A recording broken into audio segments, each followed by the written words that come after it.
Does the mic work? Awesome. So hey guys, I hope you have been enjoying the RubyConf. Thanks so much for attending my talk. I'm Nikhil Valishai. As I was introduced, I work in Live Network. I'm part of the core team and I'm taking care of the product as it grows there. In this talk, what I'm trying to do is, over the past 4 years, from where I started in ThoughtWorks, understood a lot about object-oriented programming, understood what is products. Then my journey has taken me quite a few places and allowed me to crystallize a few thoughts on what are the constraints that are generally applied to every product as it grows and unfolds from vision into reality. So what I intend to do with this talk is to go through some of these constraints, see how we can augment our product vision and the path that we take by introducing some thought processes into it, which will allow us to increase the amount of assets that we can generate out of this product. I also want to have a look at the web, the constraints posed by the architecture of the web itself, how REST clears this up, and how if we follow the right constraints while building our distributed web application, we will be able to leverage different aspects of the system, keep ourselves open to possibilities, and increase the value of the product by an order of magnitude. Finally, I want to wind this talk up by seeing what Rails offers us while we go about building the product using Rails, and what are the different gems and tools that we can leverage in order to create the perfect API.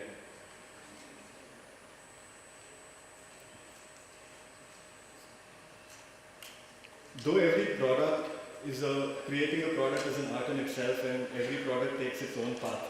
But there are certain abstract principles or constraints that get applied to every product on its way to being made.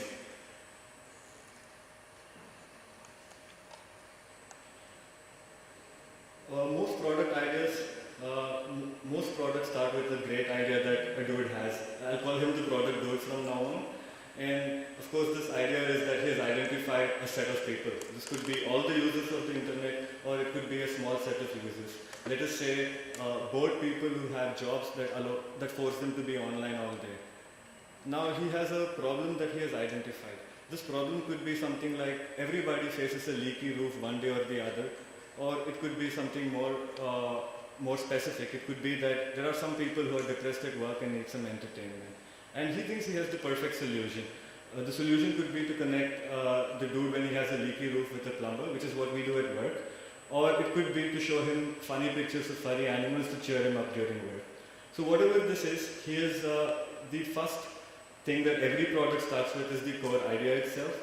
And the next thing that the product dude does is to externalize what he believes is his solution and how he wants to present this to the public.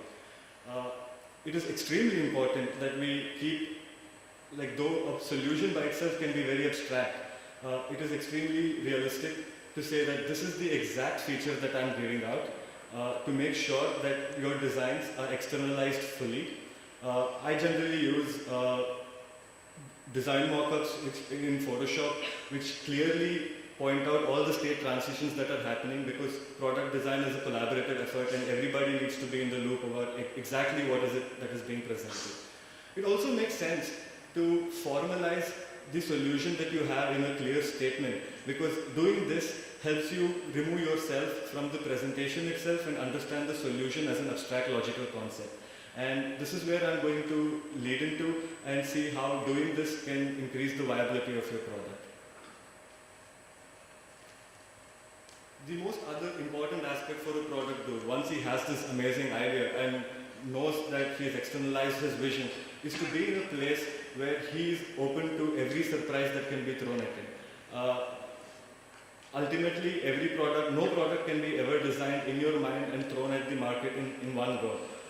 You have to be open to changes. Your solution might change, the problem itself might change, you might narrow your solution, you might expand your solutions. Being in a place where you're always open to change, being in a place where you can adapt quickly is almost essential as a constraint to being able to create products. So let us say that we have gotten these constraints right. The next adventure becomes actually going and throwing something out there for the market to test and give you your feedback so that you can progress in your step-by-step manner. That brings us to the most interesting aspect, interfacing with technology. If you do this right, technology can be something very, very amazing. You have a lot of visions and you're seeing it getting implemented, used by people and appreciated. And you can continue to focus on your vision and make more and more things come true. You get your technology wrong and you're going to see all your visions being dashed by implementation failures, a lot of hiccups with interfacing with your technology team and not getting it right. From the place where we design to the place where we go implement the product, to scaling it to getting all the consumers out there, making sure that you're analyzing the user behavior on your system, whether it be through pure analytics or whether it be through actually watching videos of people who are using your site, mining all the information from your data. Technology is going to be extremely integral to what we are doing. And the ideal approach is to get to a place, whether it be by building that awesome dev team indoors who are looking at software design as a pragmatic, formal exercise in logic, whether it be in ramping yourself up on technology, whether it be by creating the right strategic partnerships with reputed service firms. What you do is put yourself in a place where you have surrounded yourself with people who understand all the constraints of technology, who understand your vision and help you as quickly as possible take your vision out, throw it out at the market, and while you go about collecting feedback and improving your vision, they need to be in a place where they are rapidly taking all your changes of vision and implementing them as core features in the product. Now this itself used to be a huge deal just 4 years ago, but I think with the advent of but I think now currently agile, object-oriented programming and especially with Ruby on Rails taking on so well has become something trivial. It is interesting how for somebody who is new to this game, the fact that there are cloud-based deployments out there, scalable architectures, cloud-based databases, cloud-based services for having API services that are throttled and authenticated, payment gateway services, being able to rapidly prototype in less than a week, it feels that this is too simple and that they're missing something. In fact, there are so many services out there. I think the game today is progressing quickly towards being able to identify what are the tools that you require to get your product out and stitching them all together rather than starting from scratch and saying this is what I need to do. And given this constraint, I think that if you're approaching product building as saying I will build one web app or mobile app that will solve my problems and be that platform on which my intended users will be able to solve their problems by consuming my solution, I think you're thinking too small unless the problem itself is a niche problem. It is possible today, the moment we go out of the monolithic approach and think of ourselves as a distributed web app, to start thinking of possibilities that we might not even have been open to until now. I'm talking now about being able to create your API as an asset. APIs used to come in as an afterthought to most products, but looking at the way Twitter's popularity grew manifold the moment they started allowing third-party people to build their external clients for them, or the way most of Facebook's multi-billion-dollar revenue is coming in from the external apps that people are building using their APIs. It is possible to start from the scratch in a way that your API is a core integral asset from day one.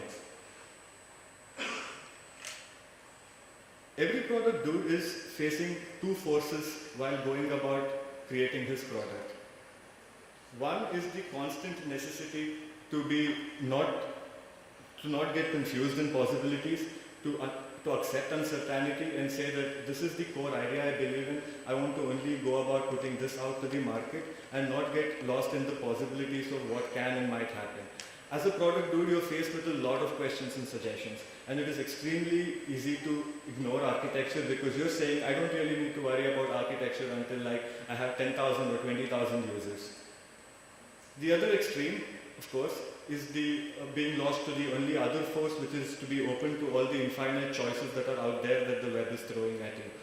Do you start building your product as how it would be when there are 100,000 users using it, and you can spend years building a layered architecture that nobody is going to use?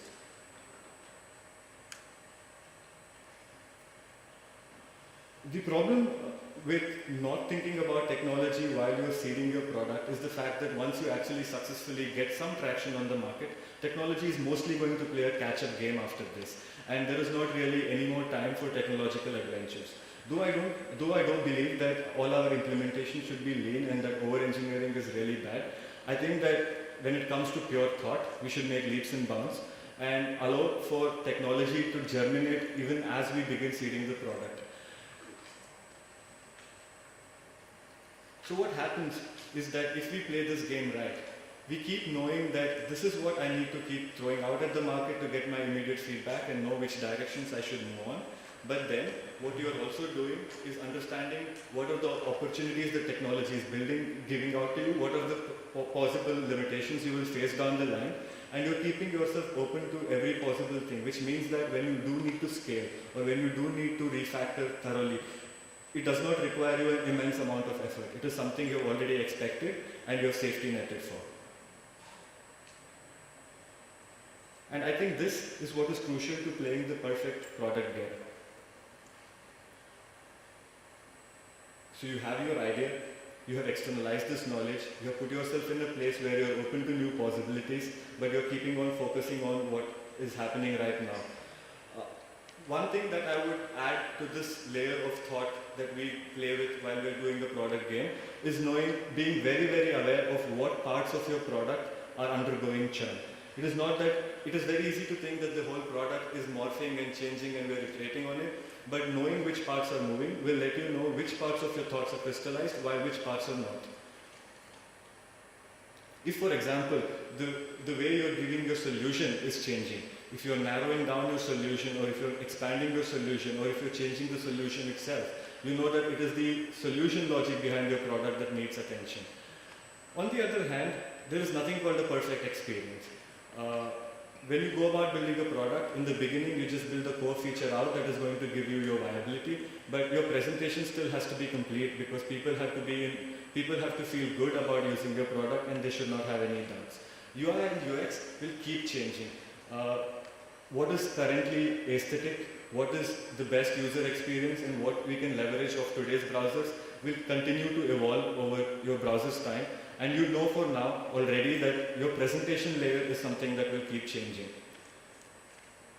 Your logic layer, unlike the experience or presentation layer, will only change when there is a core drift in the idea behind which the product is being created. And being able to separate these two things out in the very beginning, both in your thought and in your code, now gives you the ability to strategize differently and the ability to play your tactics differently. You know that on your, what I would suggest is keep this split in your mind and keep the split in your code as well. Let us go into how we can keep the split in the code a little bit later. But just keeping the split allows you now to think of a lot of possibilities. Knowing that your logic is sorted and is now consolidated in a place and is not been really changing and undergoing entropy over the past 3 months, now starts making you think, in what other ways can I leverage my logic while I'm playing with my presentation layer? Maybe it means adding mobile apps, maybe it means browser extensions. Keeping your presentation layer separate means that you know you're playing purely with experience and that the actual logic that you're giving has nothing to do with this. So in order to summarize, I would say the main constraints that we're seeing on a product is the fact that we're starting out with a core idea. We are always under the constraints of being focused on the present and keeping ourselves open in the future. And core logical splits between different modules in our mind. Just as we will see, this is a pattern that will replicate itself in the design of the web itself. This is a pattern that will allow us to be more creative and more thoughtful as we iterate on our product. It is interesting that there are certain patterns, and being a fan of Hofstadter, I believe that these are the most powerful patterns that are fractal in nature, where you see that a pattern that is established at an abstract architectural layer, if the same pattern is repeating in the sub-components of this architectural layer, then you know that this is a very powerful pattern. It's also very easy to master because once you understand the core principles, you can apply it at different layers. And this is the principle of the principle of a split applies itself in the way we create a product. Now let us see how things are at the layer of the greatest artifact that humanity has, the World Wide Web.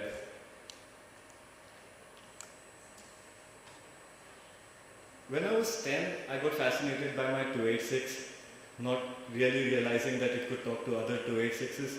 And I guess I was a little late to discover this, but when I was 15, I finally discovered the whole internet. But thankfully, for 20 years before that, people had been wondering about this, and this was a known problem. Now, the interesting thing about networks and machines talking to machines is that it is much more trickier than human beings. Machines have only program intelligence in them. They know, and we can program them to make requests in any different way that they want. And machines can expect responses to come back from them. And if I am expecting the response to be in a certain way and the response is not in that certain way, now I have a huge problem. When I'm building a small local area network, it is one architect who decides which logic lies where, how the request should be and how the responses should be. But it is not so when we are building an internet scale system. A lot of academicians from the time of Berners-Lee have been looking at this. And let's go to Roy Fielding, who is most unfortunately misquoted. Everybody today wants to do REST, but I don't know how many people actually understand what REST is all about. So in 1999, Fielding worked on implementing the HTTP1 protocol, and post that, in his seminal dissertation, he talks mostly about the architecture of computer systems, of networks, and what goes on in the architecture of the World Wide Web. He's now talking about the constraints that are placed while building a system of this order. It is interesting that the system, the World Wide Web, in Berners-Lee's words, was built as an information sharing system, which is spanning across geography. And we have been looking at the end users who are situated across geographical networks, across different kind of networks, and a plethora of hardware, different kind of terminals, different kind of computers, supercomputers. We are looking at different operating systems on each of them. So in order to be able to ensure that information was passed efficiently and reliably across this was a huge gain. And what has evolved as the constraints, by understanding the constraints which I will go into, is the fact that we have to ensure that we have uniform interfaces, which is what HTTP provided eventually to the world and made it a lot simpler. And build an interface where we have cached clients, which are our different kinds of browsers, and all the web applications that we end up using work out of stateless servers.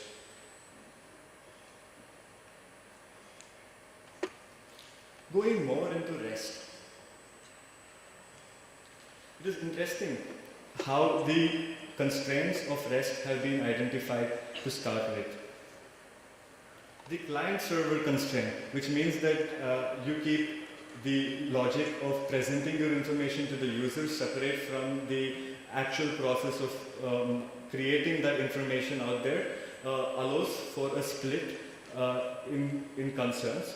It also allows independent modules to evolve separately, which is a huge concern in internet architecture. For a simple example, I would say that browsers have been evolving rapidly since the time of Opera and Mozilla and the way the browsers are right now.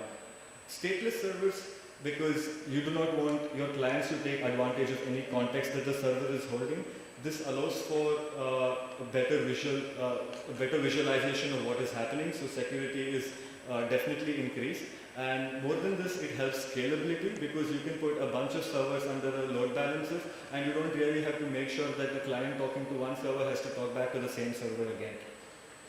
Caches, in order to decrease the number of expensive transport calls made over the net. A uniform interface, so that different systems working under different constraints and different platforms can seamlessly talk to each other. This means that you have a single and well understood standard endpoint for all resources on the web, conceptual resources, which are our URIs.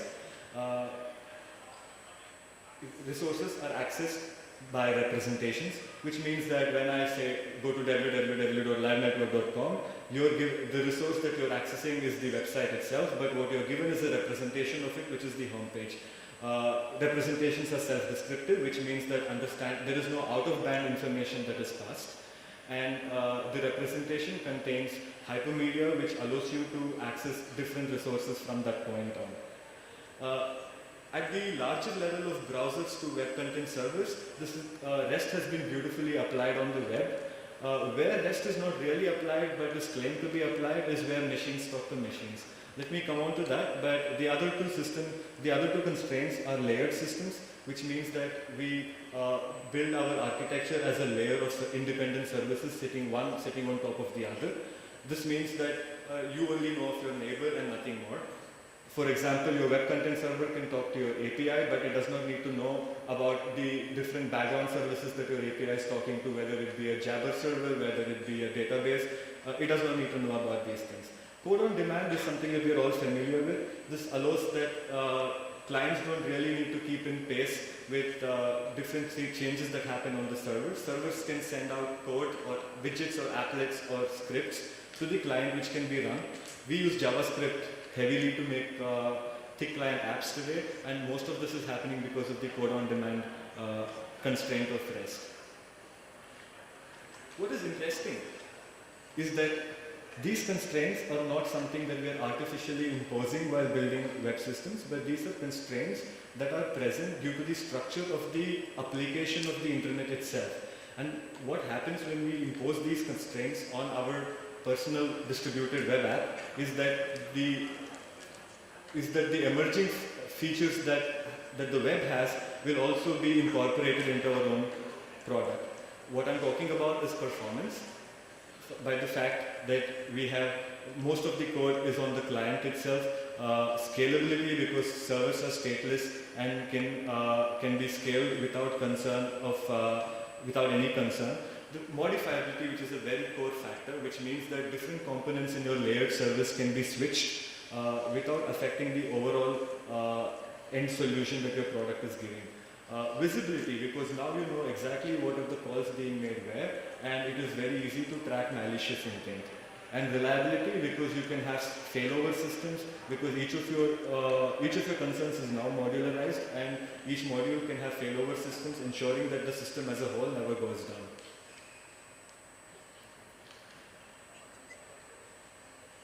Using HTTP is not REST. CRUD is what you do with your database, and a lot of people use Rails as a CRUD interface, like you're giving a HTTP interface over CRUD, and again, that is not REST.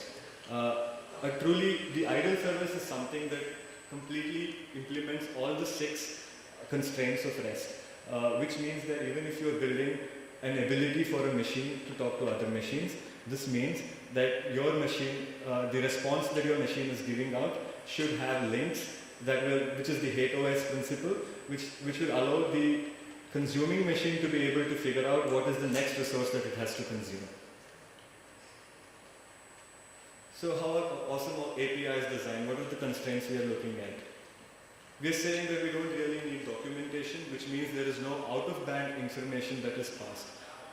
As Fielding says, all you need to start with is one entry point into your resource, from which point on you get a self-descriptive message of everything that you can do out there on this API and the different links that you can use in order to get different resources. Make sure that your API is not doing way too many things and is doing just one thing. A solid example is how Google layers out its APIs. They have separate APIs for different functionalities rather than having one huge API that can do everything and serve you tape. Once an interface is designed and once it is being consumed by a lot of clients, it is extremely inconvenient to change your APIs. Again, case in point, the fact that Google switched over their Maps API has caused more than 40% of the apps to break on the market today.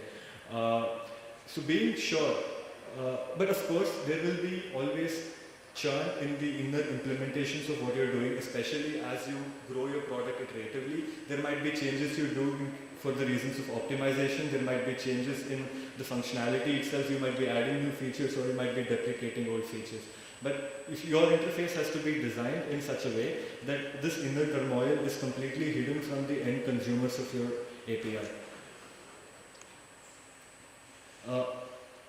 Implementing these constraints makes this huge big difference between whether your API is something that any user worth his salt can understand, implement, and this makes for a huge difference. Because what I would say is that if you're building a product that is solving humanity's need and generating some value, you can by principle generate an order of magnitude more by enabling other people to do the same. So instead of training your machines to give a solution to people, train your machines to help other machines give solutions to people.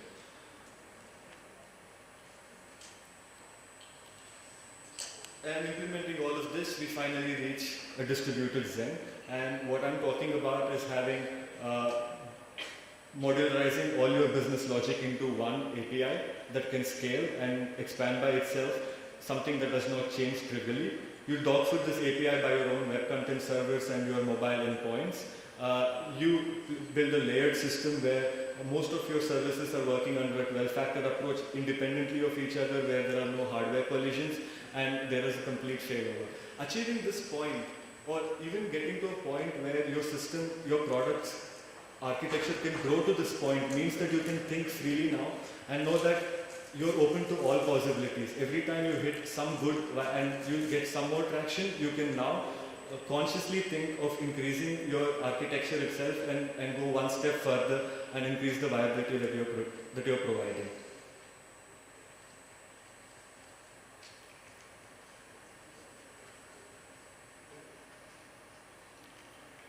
Now let us put all of this together.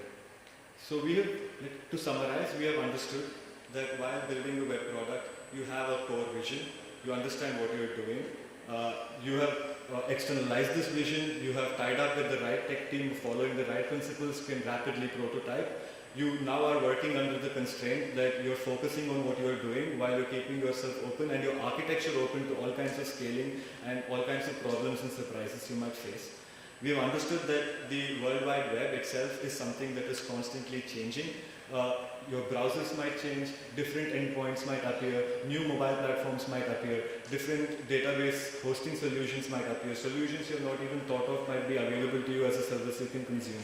And you have gone about building your architecture in order to be able to take care of, in order to be able to integrate with all these services, existing ones and ones that are out there in the future. Now, knowing all of this, how can we go about implementing the same when we are building our products on Rails, Sinatra, or any other Ruby platform?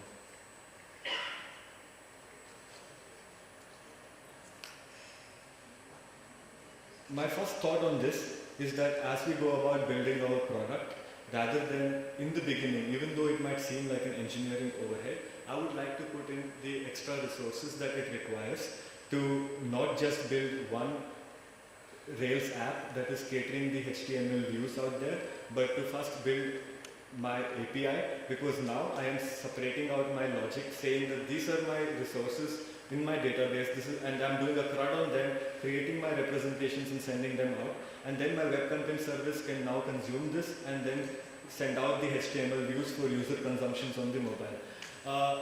The advantage is that you're dogfooding your API by your own web content service, and now you have built the arsenal in order to expand drastically when needed, introducing a mobile app for the same API.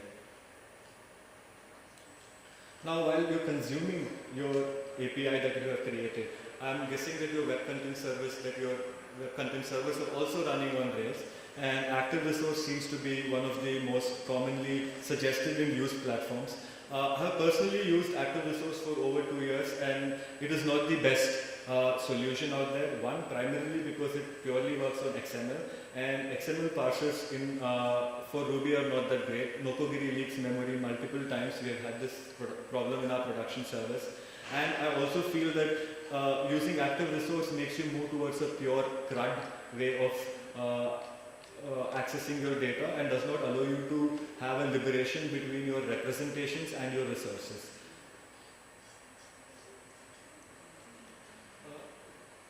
JSON is a standard, much better way of creating your API. I personally prefer putting in your APIs as JSON, though I support a lot of other formats. JSON is extremely easy to parse, whether it is from your JavaScript code that is running on your client browsers, whether it is from your Rails app itself, HTTP, REST API, REST client. A lot of gens out there can consume JSON APIs pretty easily, and most mobile apps are capable of consuming JSON APIs. And JSON is much faster to transport as well. It is also very tempting to build controllers that are generating your XML views and also generating the JSON responses and behaving as an API. But I think this is a bad idea because, again, the representations that you need to be showing the user for a visual behavior interaction with your solution domain is very different from what your machines might be needing to interact with.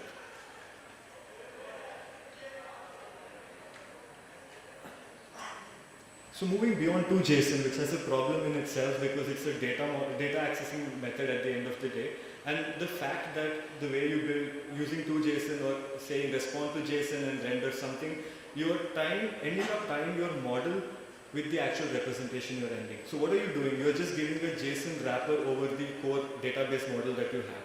But in a lot of cases, let us say I have a guest list that I need to prepare from a lot of users, and there are also a lot of, and I have to take in some data from a schedule model that I have. I might need to create representations that are a mashup of a lot of, that are a mashup of a lot of models, and this is where moving to something more structured like Rabble makes it easy. So what you do with Rabble is define what are the objects that you're creating view layers for.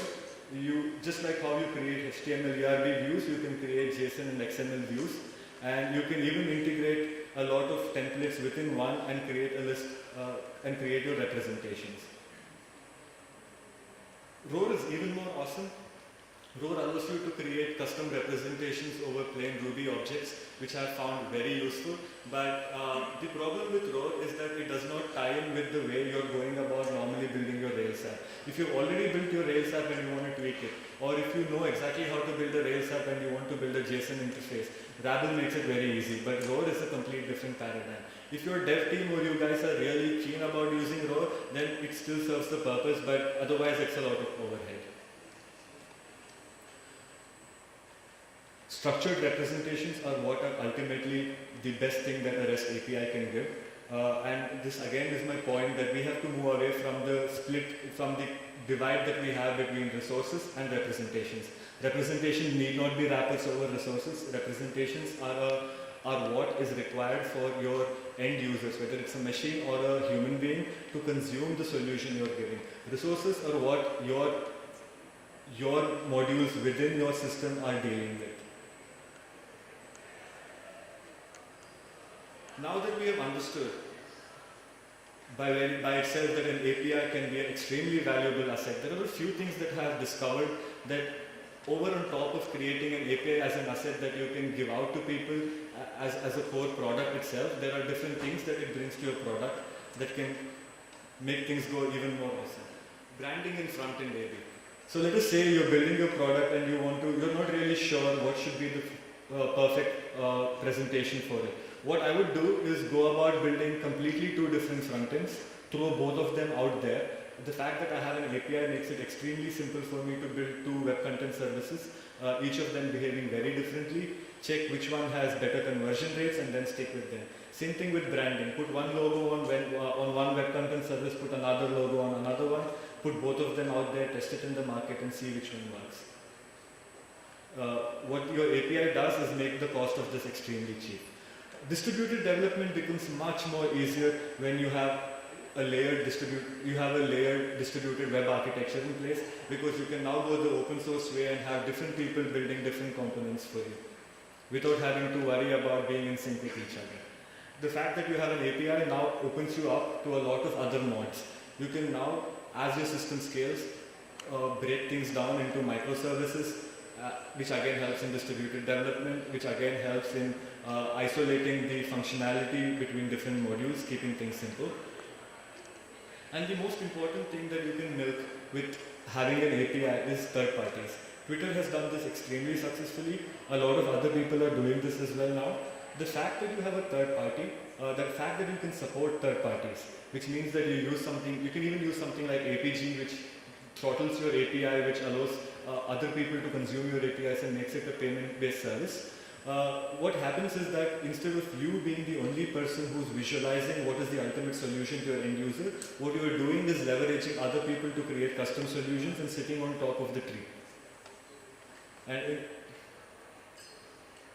So I would like to conclude right now by summarizing how in multiple ways building this API and having this split between our logic and our presentation is helping in the process of product creation.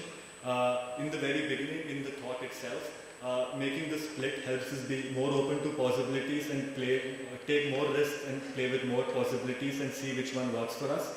At a technology layer, it allows us to scale cheaper, to use distributed development cheaper, and more so than ever, it allows you to increase the value you're generating from your product by helping you cheaply build offshoots of your product or helping other people build different variations of your product that can be marketed independently. I hope this talk left you with a strong idea of how you can leverage APIs in your products. I'm now open to questions if there are any.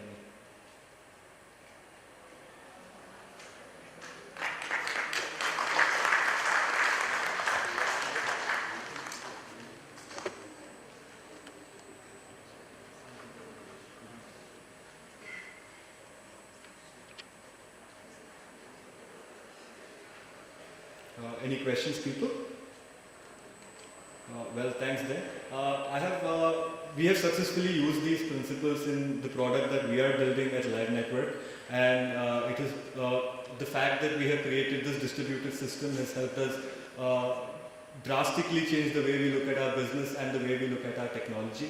I would like to discuss this in more detail with anybody later down the line. If there are any questions now, I'll answer them. Thanks for the talk. You're talking about not just implementing RESTful as in CRUD and a controller just putting on top of it, all those characteristics that Roy Fielding's talked about. Mm-hmm. Can you give, obviously when you talk about Google, it's a very big API. Can you talk about some other successful RESTful APIs which have gone by that book or has really subscribed to those principles in a good way and have been successful? So this is the interesting bit. The fact the most of the popular APIs are there. I think like around half the Bay Area startups right now are starting with an API in their product as a core part. Miso TV, for example, are very particular about the APIs they use.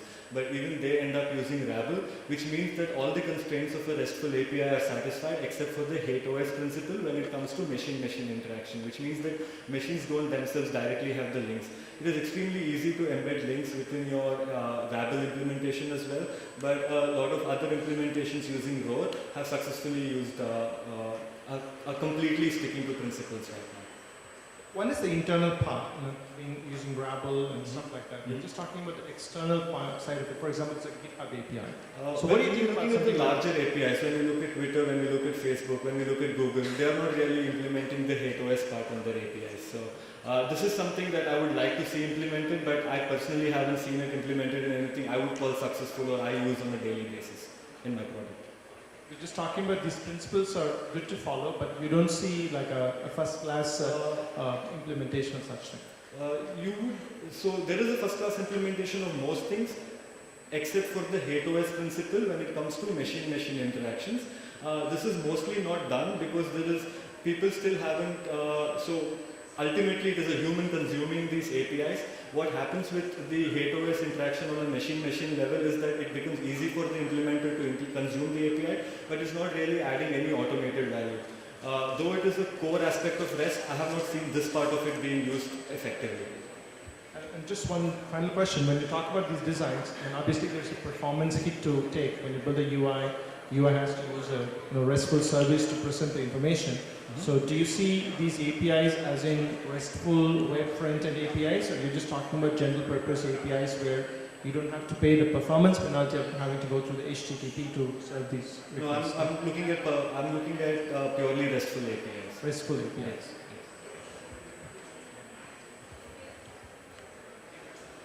Hey, my question is about active resource. Mm-hmm. Now that it has been moved out of Rails, Mm-hmm. have you considered alternatives to active resource like maybe Her or so we have been using this alternative called Her in production and that's worked out really well for us. Mm-hmm. So I just want to know if you still use active resource or So in the product in my product, I still am on the legacy system. I use active resource, but I'm actively planning to switch over to a more lightweight gen. REST client or HTTP party or even REST is sufficient, but there are even more, like there is a whole plethora of gems out there that you can use. right.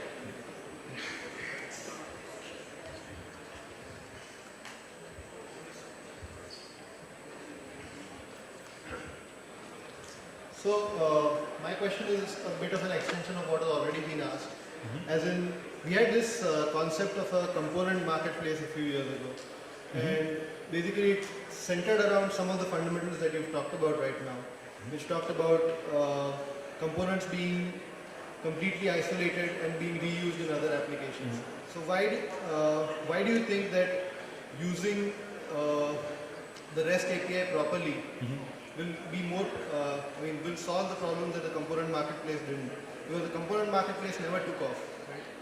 Can you just repeat your question, please? I'm not sure I understood your Okay. intent. So the component marketplace was something that had started a few years ago, where people were thinking of designing the software in the form of components, which can be reused across different applications, right? So I see this as somewhat of a similar approach. So why do you think that this will succeed where the component marketplace didn't? So when I am looking at this approach, I am looking at purely in terms of the product that you are building or the product that I am building. What happens when I split everything out into a pure component? I am not saying that I will reuse this and resell it and make that my revenue model. But what I am saying is that I have isolated my concerns into separate components. Now I know that if I have sorted some part of my product out, then that component can now go into maintenance mode and that I don't have to worry about its development. The other component I can and it helps me with outsourcing and it helps me with distributed development because I can say you can take care of this component while I will take care of this component. Things might happen in the future where certain better alternatives to a particular component can arise, but now it is extremely easy for me to switch it rather than having to redo my entire architecture because my architecture itself has taken in the constraints of the fact that components might be switchable. Okay, we have time for only one more question. This is the last one. So nowadays we see a lot of applications which use Backbone.js or such kind of functionality which even on the browser side make use of the API. Right? So essentially we now have a situation where you need session-based authentication for API being used via the browser and a different kind of authentication scheme like maybe URL signing or something for a stateless API using some other system. So do you have any recommendations for handling such? This is a very interesting aspect that you have brought about. So what you are saying is that you have an API that is catering to your web content server. And the web content server generates some HTML and sends some code on demand which is JavaScript, and this JavaScript itself has to access the API. What I generally do as a shortcut is take care of the authentication mechanism because like authentication happens in the beginning of the process. The web content server takes care of the authentication parts of the API for me. And once this is done, the sessions and stuff are maintained by the web content server itself. But my JavaScript has access to the access token that it can use for that particular user. And using this access token, it has authentication to do further calls to the API on demand.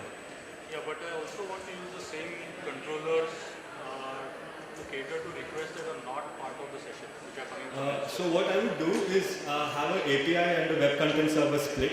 My API does generic representations. My web content server has controllers specific to catering to different user views. whereas both of them are accessing the same APIs in the backend. I'm asking about the authentication in both. It's different in both, right? The authentication has to be the same. What I would suggest is I use device for authentication mostly, and once a remember token is generated for a particular user, his JavaScript is capable of using the same remember token to continue to access the API. And this is the shortcut that I generally follow. Okay, sorry to interrupt, but I think we don't have time to continue. Thanks so much. I am open to talking more on this subject, and I'm also looking on finding some interesting minds to jam with further on this topic. Even back at Live Network, I'm seeding a technology team that is working based on these principles, so I'll be very keen to talk to you guys. Thanks so much for giving me your time. Thanks again. Thank you.